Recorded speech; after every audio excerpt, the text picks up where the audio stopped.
Hey, it's Dave. Harry Bowlby asked me if I was still working, walking, and running.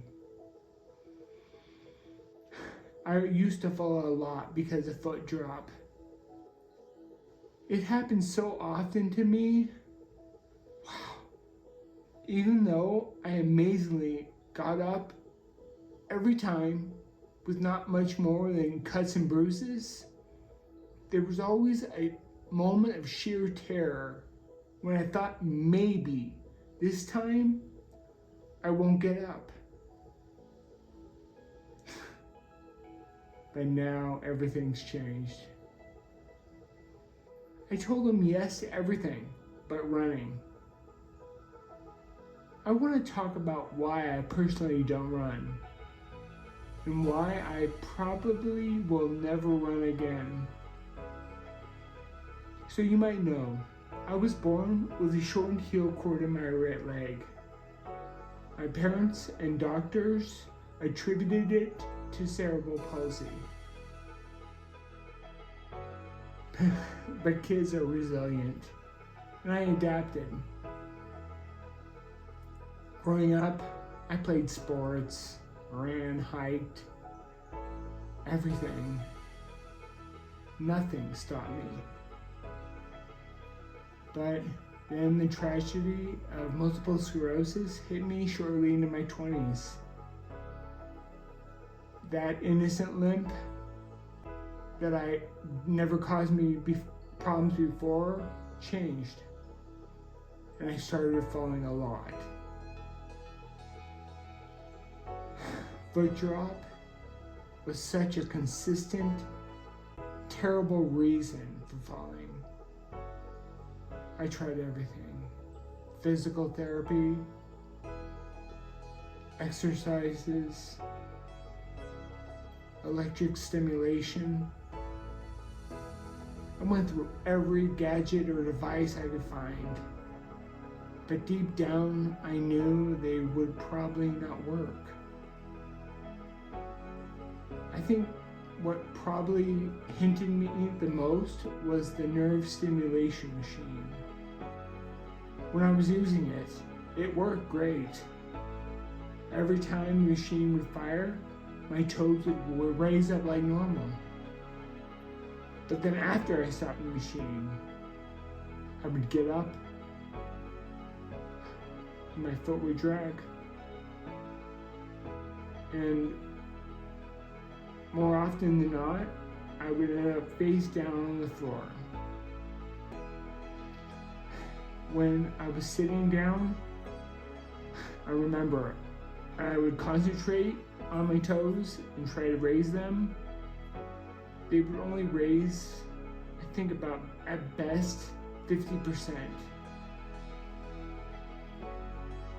So it wasn't the nerve, it was my brain.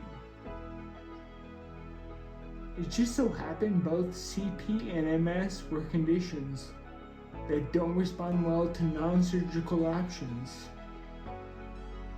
So the only option maybe was surgery. In 2010 or 2011, I don't quite remember, I learned that I was a good candidate for a procedure called tendon release. The surgery involved cutting through the heel cord and reattaching it to allow for a greater range of movement. It sounded perfect for me because it was reserved for conditions that didn't respond to non-surgical treatments. I knew already I had a few shortened muscles in my right leg due to cerebral palsy. I think multiple sclerosis came in and with its spasticity tightened it further, and the combination of the two pushed it over the edge. I can raise my toes now. The downside to it is my foot can no longer point. But that's a small price to pay. The benefits greatly outweigh that downside. It eliminated falls caused by foot drop.